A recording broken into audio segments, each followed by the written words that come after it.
Hello friend, नमस्कार। मैं दिनेश शर्मा। आज आपको वृहद पाराशर होराशास्त्र के भाग्य भाव फल अध्याय का 21वां अध्याय का श्लोक नंबर 30 पे थोड़ी चर्चा करेंगे। इसमें जो पाराशर महाराज कहते हैं, भाग्याद भाग्यते राहुस्तदीशे निधनम गते, भाग्ये से नीच राशिस्थे भाग्यहीनो भवे नर। भाग्य स्थान से 9वें में राहु हो और भाग्य अष्टम स्थान में या नीच राशि में हो तो जातक भाग्यहीन होता है। ठीक है। भाग्यहीन का मतलब उसको जीवन में उसको ज़्यादा मेहनत करनी पड़ती है, तब उसको सफलता मिलती है। ऐसा नहीं है भैया कि भाग्यहीन हो गया इसका मतलब सफलता ही ना मिले। हमने ऐसी बहुत सारी कुंडली देखी है जिसमें जातक की कुंडली में ये योग है और वो परेशान जरूर है और बड़े बड़े नुकसान उसको हो रहे हैं और वो कुछ भी करता है तो नुकसान हो जाता है, लेकिन सिस्टम में है, जीवित है, काम धंधा कर रहा है। तो हताश होने के लिए या हताश करने के लिए या आपका मोरल डाउन करने के लिए या आपकी जो इच्छाएं लालसाओं को नष्ट करने के लिए नहीं बताया जा रहा है वीडियो, है ना। नहीं तो देख के अपनी कुंडली में लगा के चुपचाप बैठ जाओ, यार भागी ही ना अपन तो बोले कुछ करेंगे नहीं। ऐसा नहीं भैया।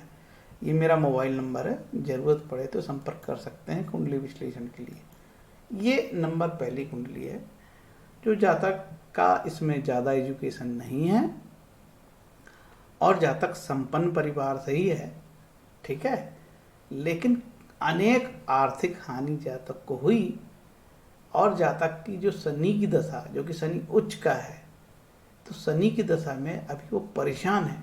शनि में उसको कोई भी रिजल्ट अच्छे नहीं हो रहे हैं।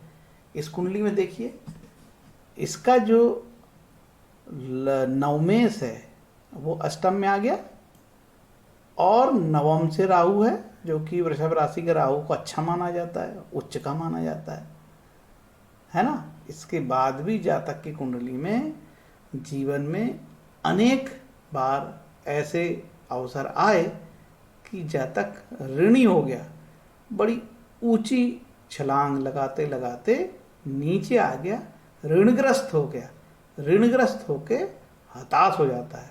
फिर वो कोई नई योजना बनाता है, जीवन में आगे बढ़ने के लिए जाता है, फिर जो है नीचे आ जाता है। लेकिन ऐसे जातक हताश नहीं होते, ये बड़े मेहनती होते हैं और लगातार प्रयास करते रहते हैं। तो प्रयास करने वालों को सफलता जरूर मिलती है, ठीक है। तो भाई कितना भी खराब प्रारब्ध हो, यदि हम अच्छे कर्म करेंगे तो हमको अच्छे रिजल्ट आएंगे। अब चलो दूसरी कुंडली देखते हैं, ठीक है। और ये जो जातक है, इसका जो विवाह वाले मामले में इसने जो इंटरकास्ट मैरिज किया है, ठीक है। अब इसकी कुंडली देखते हैं। ये जो जातक है ये भी संपन्न है, ठीक है, और इसका भी शनि उच्च का है, शुक्र मंगल 7वें स्थान पे है, तो इसका विवाह तो बिगड़ गया। इसमें कोई ज़्यादा मेहनत की बात नहीं है, कोई भी छोटा मोटा एस्ट्रोलॉजर भी देख लेगा। मंगल है तो दंगल करा ही देगा, ठीक है। अब इस जातक का देखो, यहाँ 9वां भाव पे गौर करो आप, ठीक है। 9वें से 9वां राहु है। पिछली कुंडली में भी हमने देखे थे ये बात को, 9वें से 9वां राहु है, ठीक है। और इस जातक का जो भाग्येश है, ये देखिए भाग्येश यहाँ पे आ गया, बुध यहाँ पे आ गया। तो ये जो जातक का पिता है, और पहले वाले मामले में मैंने देखा था उसमें भी जातक के पिता हैं, कोई दिक्कत नहीं, पिता सुख में कोई कमी नहीं आई। संतान पहले वाले जातक में संतान है, दूसरे वाले जातक में चूंकि विवाह टूट गया तो संतान नहीं हो पाई, ठीक है। और ये जो जातक है इसका एक विवाह फेल हो गया और जीवन में काफ़ी अभी हताश है, और जातक की वर्तमान में राहु चंद्रमा की दशा चल रही है, ठीक है। और इसके पहले राहु शनि की दशा आई थी, इस राहु शनि में इसका विवाह हुआ और राहु शनि में टूट भी गया। पूर्णतः शनि ने इसके अच्छे फल नहीं दिए, जो कि शनि उच्च का है। तो दोनों कुंडली में देखा कि मकर लगन की कुंडली में शनि उच्च के होने के बाद भी अच्छे फल नहीं दिए, ठीक है, लेकिन पूरा शनि अभी बाकी है, ठीक है।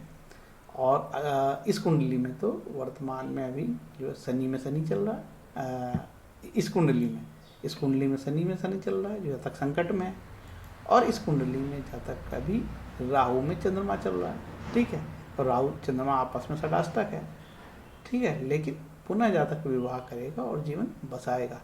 तो ये बताना मैं आपको चाह रहा था कि किस तरीके से कि भाग्य स्थान से 9वां राहु और भाग्येश जो है अष्टम में हो तो कैसे हमको जीवन में ज़्यादा स्ट्रगल करना पड़ता है।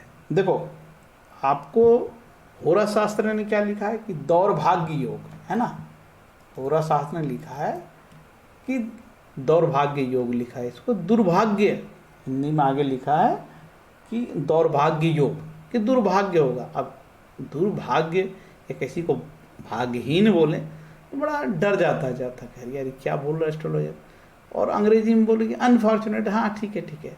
और हम लोग कभी कभी झूठ और बोल देते हैं, एक झूठ और बोल देते हैं कि यार थोड़ी ज़्यादा मेहनत करनी पड़ेगी आपको, ठीक है, क्योंकि यदि हम उसको ऐसे बोलेंगे तुम्हारी कुंडली में दुर्भाग्य योग है, तुमको कुछ नहीं होगा तुम्हारा, तो बड़ा डिप्रेस हो जाएगा। और सही मायने में हम देख रहे हैं कि लोगों की कुंडली में ऐसे योग हैं लेकिन वो सिस्टम में काम कर रहे हैं, बड़ी मेहनत कर रहे हैं दिन रात। दोनों जातक मैंने देखा कि दोनों दिन रात मेहनत कर रहे हैं और सिस्टम में हैं, सर्वाइव कर रहे हैं। दुर्भाग्य है तो क्या हुआ, एक ने इंटरकास्ट मैरिज किया, दूसरे ने शादी किया, शादी टूट गई, फिर दूसरी करेगा, लेकिन उसके साथ जो है अनफॉर्चुनेट हुआ, चीज़ें काम नहीं करती। इतनी मेहनत से वो करते हैं, जाके पहाड़ पे चढ़ते हैं फिर गिर जाते हैं, पहाड़ में चढ़ते हैं फिर गिर जाते हैं। ऐसे लोगों को ज़्यादा मेहनत करनी पड़ती है।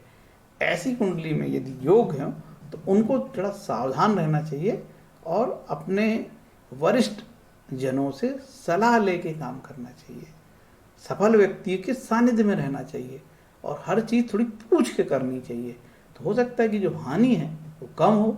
तो इस तरीके से हमने इसमें बृहत्पाराशर का ये श्लोक को जाना और ये जाना कि ये श्लोक बिल्कुल सटीक है और सही बैठता है। तो बृहत्पाराशर में जो कही बात है कभी भी झूठी नहीं है, ठीक है। तो बृहत्पाराशर को गंभीरता से पढ़ना चाहिए। तो इस तरीके से जब हमको योग याद आते हैं, हम देखते हैं कुंडली में, तो हमको ऐसा लगता है कि कैसे हजारों साल पहले लिखी ज्योतिष के एक एक श्लोक सत्य बैठते हैं, ठीक है। तो ये ऋषि पाराशर की एस्ट्रोलॉजी पढ़ने से बड़ा आनंद भी आता है।